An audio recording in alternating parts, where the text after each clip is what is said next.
आपने क्या सुना? शुरुआत है सुनाने की। अभी तो तैयारी कर रहे थे भाई, सुनने वाले भी तो कुछ हो कि जो बैठ के कम से कम कुछ सुनने लगे। तो अब मतलब ये है कि अपनों में अब ये भाव जगे, दर्शन करना चाहिए। तो कल भाव ये भी जग सकता है कि अब करनी करना चाहिए। अब फिर ये भी भाव जग सकता है कि करनी करो तो मालिक का दीदार भी मिलना चाहिए। तो सब काम है ऐसे ही है। धीरे धीरे उसको कहते हैं कि अबोध को, वो स्वामी जी कहते हैं अबोध को, जो कुछ नहीं जानता था उसे लगा लिया, जो इस योग नहीं था उसको लगा करके और जगा के वो चिता लिया। तो वो ऐसे ही महापुरुष महात्मा जगा लेती, चिता लेती। तो अभी वहाँ जाओगे घर में, खेती का काम है ये। जब खेती का हो जाए तो आप अपने अपने जब खेत में करो तो ये संकल्प करो कि भाई चलो वहाँ ले चलेंगे, हम भी वहाँ खाएंगे, और अगर दो चार और आए तो इसमें से वो भी खा लेंगे। तो थोड़ा सा इकट्ठा हो, इस निमित्त होना चाहिए। जब उधर से बस में आओ तो रख के ले आओ, यहाँ खाओ, और जो बच जाए तो पीछे जो लोग हैं उनको छोड़ दो। सीधा काम करो, छोड़ दो तो लोग आते जाते रहेंगे, तो तुम्हारा भी काम चल गया, उनका भी। यही चीज असली है जो तुम्हारे उपयोग में कर्मों की सफाई में सहायक हो जाती है और परमार्थी धन मिलता है। ये बात तो मतलब ये है कि अब सत्संगी उसको समझने लगे। अभी तक नहीं समझते थे, लेकिन अब धीरे धीरे सब चीज़ समझ में आने लगी कि भाई ये तो हम ही वो करना, बाबा जी को कितना खाना, हम कितना खाएंगे। एक रोटी मुश्किल, वो भी सूखी, एक भी नहीं खा। आजकल तो हम रोटी भी नहीं खा सकते, समझ गए। वो सब्जी लेते, तरह से सब्जी ले ली, वो भी फीकी फीकी। तो मतलब ये आपको तो चटपटा चाहिए, तो मतलब उसी से ये शरीर थोड़ा बहुत चल रहा। खाना तो वैसे भी बहुत कम खाते हैं पहले। तो ये कौन खाएगा? ये तो आप लोग आपने देखो खाते ही हो। जो भंडारा चलता 1000, 1500, 500 ये रोज। मतलब ये है कि आदमी जो है अब शाम और सुबह और नाश्ता कितना पड़ेगा? 1000 आदमी को खाना बने एक टाइम, तो दूसरे टाइम भी तो चाहिए, फिर उनके लिए अलग से नाश्ता चाहिए। तो अभी ऐसा अभी आपने भंडारा किया तो उसमें बैठे थे, तो जमीन को खाली क्यों रखा जाए? तो भर से गेहूँ बो दिया, उस सब में गेहूँ बो दिया, और आपका मतलब है काम भी हो गया होली का। यहाँ भी गए सत्संग भी सुना, सब कुछ है, और ये खाने के लिए हो जाएगा सभी। तो ये तो बड़ा पवित्र रहता है मतलब। इसलिए कहते हैं कि देख मतलब मेहनत ईमानदारी की कमाई का तो अलग, उसमें तो होना ही चाहिए, क्योंकि वही तो भजन में सहायक होता है। और चोर की कमाई खाओगे ना, बेईमान की, तो फिर मतलब भजन में भंग बिगड़ पड़ जाएगा। तो इस तरह से कमाई अच्छी होगी।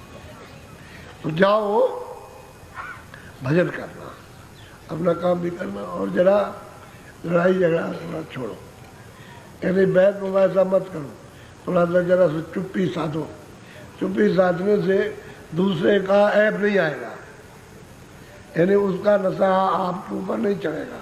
चुप्पी साध जाओगे और वो समझेगा कि मतलब ये है कि तो बेवकूफ़ है, तो आपको थोड़ी देर बेवकूफ़ समझेगा, लेकिन फिर वो कहेगा कि भाई हम ही बेवकूफ़ है। वो तो कुछ नहीं बोलता, हम वैसे ही बोलते रह गए। हम गए, दुनिया हमको बेवकूफ़ कहने लगी कि अजीब गरीब आदमी हो, तुम उसको बोलते हो और वो कुछ नहीं कहता है, तुम ही बेवकूफ़ हो, तो दुनिया ही बेवकूफ़ कहेगी। तो चुप्पी साधना भगवान भजन के लिए उसमें दूसरे की मतलब यह है कि अपराध आपके ऊपर नहीं आते वो नहीं, और दूसरे की चीज़ पकड़ लो तो उसका अपराध आएगा, फिर वो भी आपको भोगना है।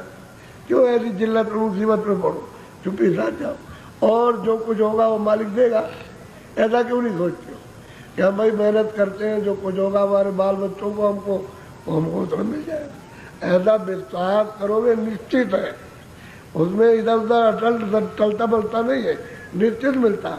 और जब तुम विश्वास में कमी कर देते हो, शंका आती है, तो बस वही गड़बड़ी हो जाती है। वही गड़बड़ी। बोलो जय गुरुदेव, जय गुरुदेव।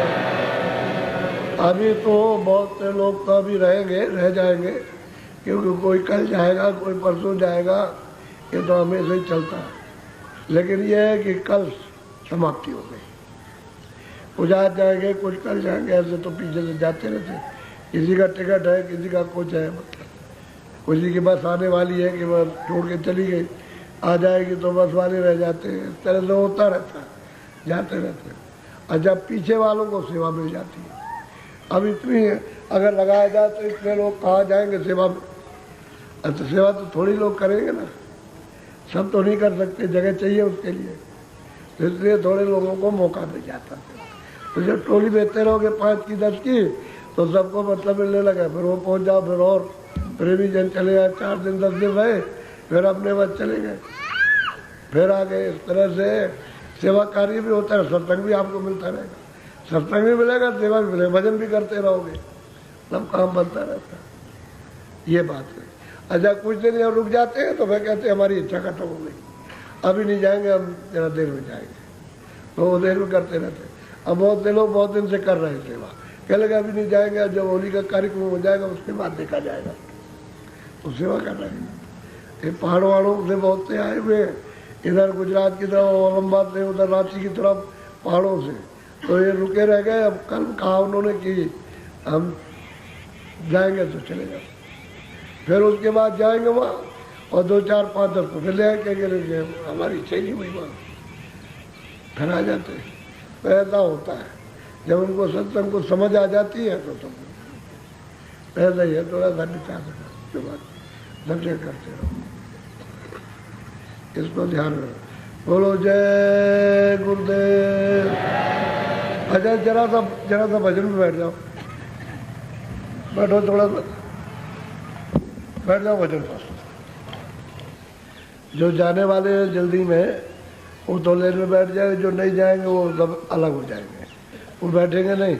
हम जितनी बात कहा करें उतना ध्यान रखा करो कि जो जाने वाले अभी हैं वो तो बैठ जाए, तो मैं उनसे मिल लूँगा, और आप लोग बीच में बैठो, नहीं तो समय में होता उनको बेचारों को देर लगती और वो मतलब रह जाते हैं और तुम बीच में चले जाते हैं।